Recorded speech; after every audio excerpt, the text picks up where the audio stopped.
Hello, I'm Nadine Aisha Jassat and I'm here to tell you a story. When I heard that Edinburgh International Book Festival were doing a strand called A Light in the Dark, I thought about stories. For me, stories have always been a light or a beacon. They've always been something to hold on to as a comfort or as a guide. Whether it's the book that you read as a kid, wrapped up in your blankets that you can't put down, admittedly something I do as an adult as well, or whether it's stories that are of our own lives or hold more resonance to us, stories that we tell ourselves to show ourselves the resilience we have. I think stories are important. I think they are, as I said, a beacon and a guide. When I was a child, my father used to tell me stories of his mother and sister. And indeed, it wasn't just him, it was everyone in the family, really. They were icons that I looked up to. They were, through their stories, kept alive in my life, growing up in Yorkshire, where they had lived their entire lives in Zimbabwe. They helped me understand so much about myself, about where I'd come from, but also about who I could be if I wanted to, because they were cheeky, they defied stereotypes, they were wonderful, powerful women who, if there's something that needed to get done, they did it. I liked that message. When it came to contributing to It's Not About the Burqa, a book edited by Mariam Khan that draws together Muslim women's voices and stories, I thought about the stories of Ma and Ant. I thought about how they were my first knowledge of what it meant to be a Muslim woman. And so I wanted to share those stories with you today. Now, if you're an adult listening, it might have been a while since you had a bedtime story read to you.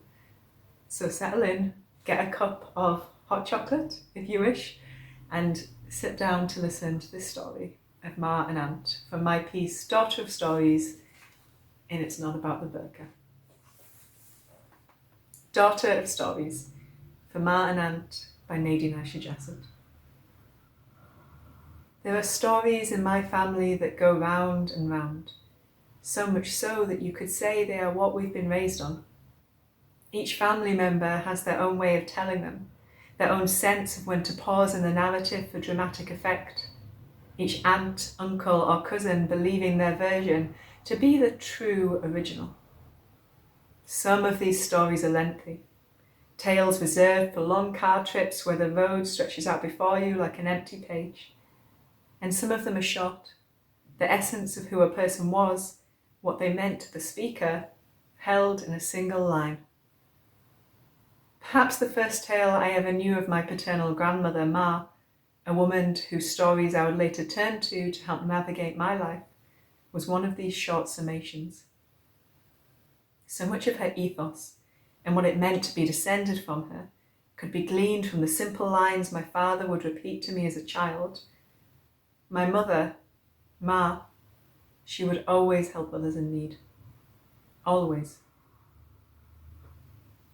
Looking back now, I can see that the family I grew up in and was shaped by comprised not only the people around me, my parents and siblings in the UK, and my close-knit wider family in Zimbabwe, who we saw once a year, but also the ghost-like legacies of the previous generation of women in my family. And there were no two greater figures in my childhood stories than my grandmother Ma, Fatima, and her sister Aunt, Aisha. The bedtime stories I was raised on were not of blonde princesses waiting for a man to save them, but of Ma and Ant, two resourceful and resilient Muslim matriarchs from whom I was descended. Indeed, if you were to ask me what family means, there might be a whole different host of answers I could give to you, some difficult, some wonderful. Without a doubt, one of them would be the sense of settling at my auntie's or father's or cousin's knee, ready to hear a tale of Ma and Ant, whose stories ruled our family. As a child, my favourite story was the tale of Ma, Ant and the mystery of the mustard seeds. It was like my own Nancy Drew thriller, except this story was about two old Zimbabwean ladies in bright clothing, dupatas draped over their shoulders and champals patting on the ground, who always saved the day. Even now I picture them, with their hair long, thick and dark, pulled back over their heads in a twist, in the same way I pull mine now each morning, a connection found in the everyday. The story went like this. One bright, sunny morning in Zimbabwe, Ant made her way to Ma's house to spend her day like she always did, at the side of her sister, cooking up recipes and plots, swapping prescription medicines and gossip, two partners in crime. But on this day, when she arrived at her sister's front door, guarded by a white trellised metal gate, Ant found something very disturbing. On the front step, left there with a purpose almost like an omen, was a thick scattering of mustard seeds. "Fatima! Fatima!" Ant called, shaking the metal gate with a clack and a clang. "Fatima! Someone has been here to wish ill on you." Ma came running, asking her sister Asu, her pet name for Ant, her constant companion Asu, "What is it? What's wrong?" However, as soon as she got to the door and saw the mustard seeds for herself, she knew the situation was grave. Now what?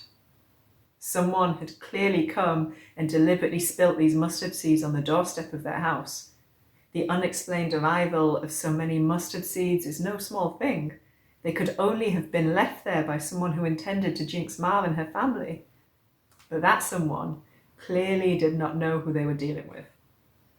And so the sisters called a taxi and instructed the driver to take them all around Harare in search of a faith healer who could cleanse and bless the home and dispel all evil. How they did this varies between the versions of the story. In some versions, they had to visit 3 different places, one demanding gold, one demanding silver, and one demanding a goat. In other versions, it was a peaceful dua that was recommended to bring life back into harmony. For the purposes of this story, how they sought to dispel the evil was not important. And indeed, it was later discovered that the mustard seeds had accidentally been spilt by an errant daughter-in-law who, observing the dramatic proceedings, hadn't felt able to own up to the crime. What was important was that no matter what came to one sister's door, whether it was trouble or mustard seeds, the other sister would be there by her side, calling her name, the first to jump into the taxi beside her, saying through her actions and words, "If you need me, I am here."